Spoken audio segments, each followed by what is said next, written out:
Okay, I'm all set up here on top of our hill. I got a solar panel up on the roof and I'm charging some batteries. And then I also have my little Wi-Fi hotspot in case I need to get a hold of anybody. Karen's down by the new place, working down there, hanging up pictures and cleaning inside and just getting things ready. But I came up here with the intention of doing a lot of brush hogging, and I started out down below by our new place, went down by the road. We had a lot of overgrown weeds, especially in the culvert area. And I started brush hogging down there, and then I just heard a funny noise.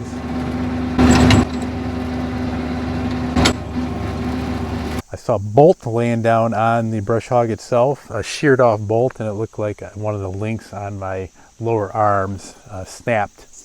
So I ended up calling around, and I called Bridgeport, which is down in Marietta, probably about 35 minutes from where I'm at here. I talked to them on the phone, and they weren't sure if they had that part, so we went and checked.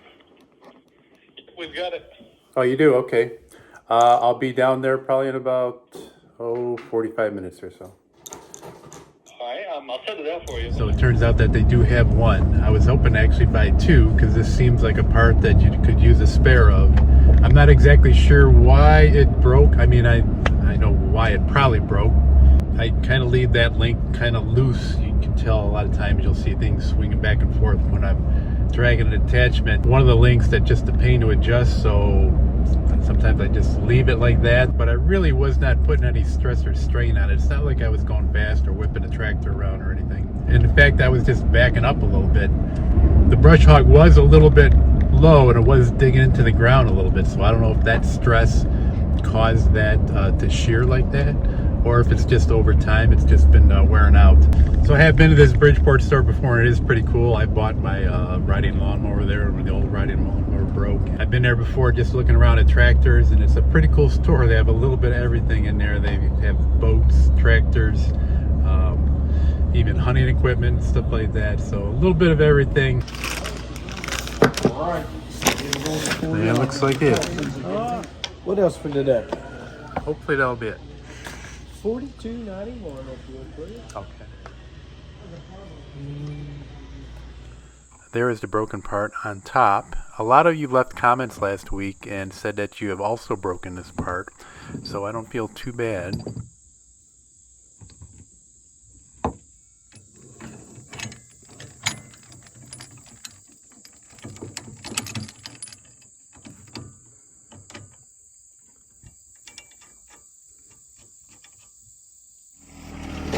So by putting the new link on, I did adjust the sway this time, so it's a little bit tighter now.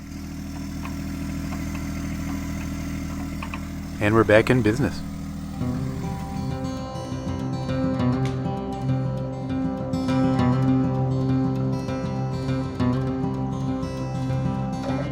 You can tell by the long shadows that it is getting a little bit late in the day, but before nightfall, I wanted to take the tractor up to the top of our hill. The only quick way of getting up there, or the only really decent way of getting up there, is by taking the back roads. It's just too steep for the tractor to do it off of our UTV path. Once we get up there, if there's still a decent amount of light left, I'll do a little bit of brush hogging, but I'll leave the rest for tomorrow.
Well, good morning. Just getting things set up over here on top of the hill. There's a lot going on today, so let's just get started. So right between these two trees here is our normal path to get to the back side of our hill. It's pretty overgrown. I had cut out a bunch of the brush here earlier yesterday evening, and then I'm going to have JD try to do the dirty work through this path, see how far I can get in there before I have to get the chainsaw out and the hedge trimmers.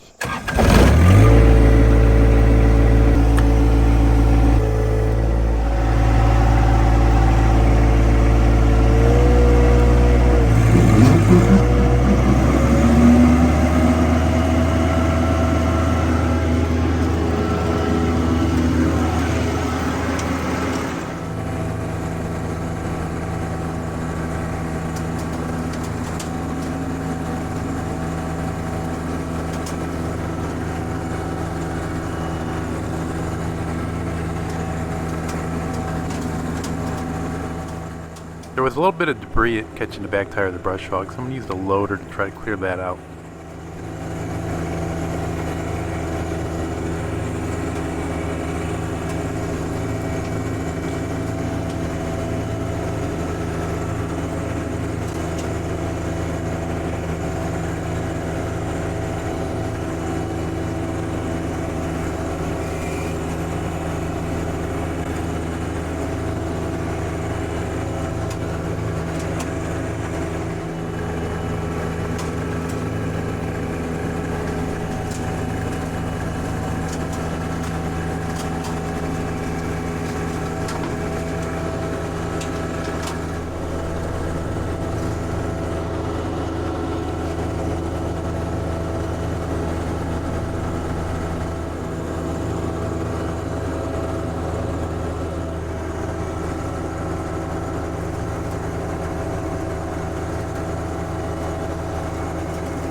Okay, that's one path down. A couple more to go.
Okay, that's another one down. Even got a mock scrape in here for when deer season starts. But I got a couple more trails to do. Got the feeder cleared out back there.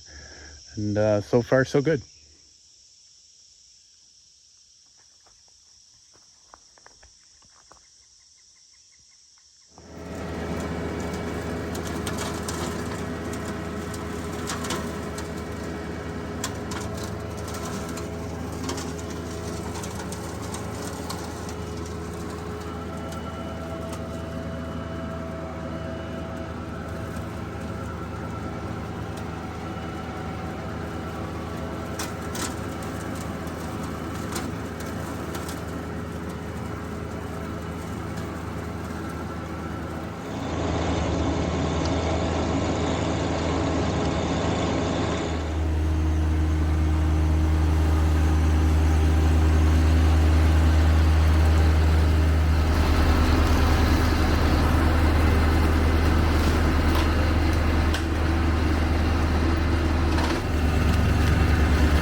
Okay, so that's one more path done. That's 3. I'm gonna do one more.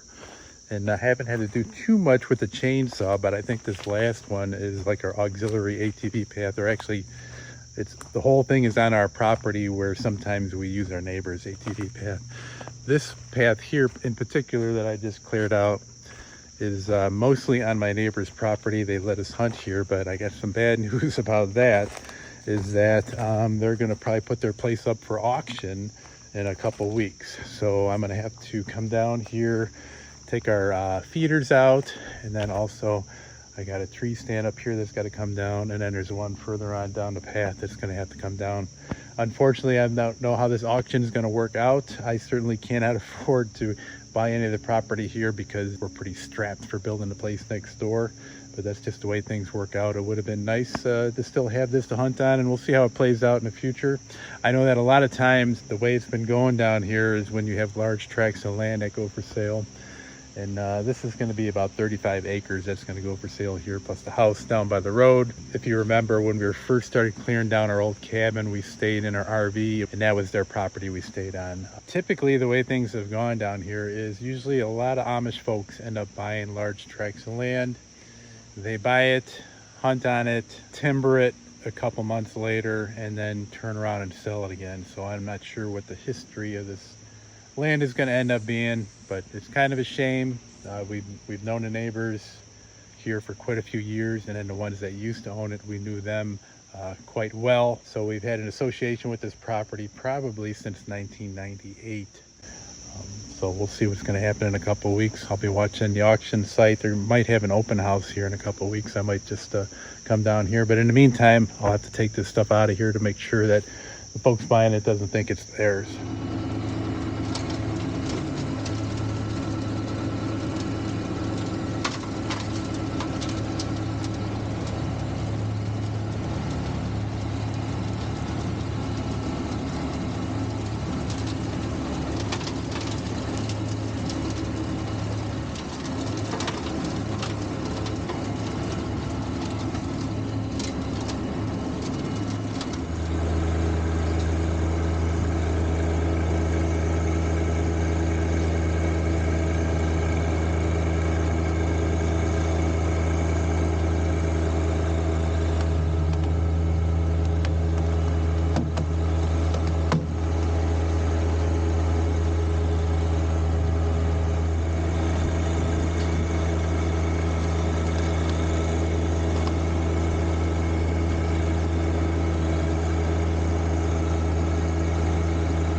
Okay, I think I got about as far as I'm going to get with the tractor up here. I got pretty much most of the paths cleared out. There doesn't look like there's going to be too much need for trimming of trees or chainsaw work. I'm going to take the UTV back down to the new place, and then Karen and I will come back up, and then we'll take the back roads, get the tractor out of here, and get it back down below. So I appreciate everybody watching. Hope you enjoyed. Subscribe to these videos. Click on that little bell when you want to know when a new one is coming out. And keep an eye on us. Take care, everybody.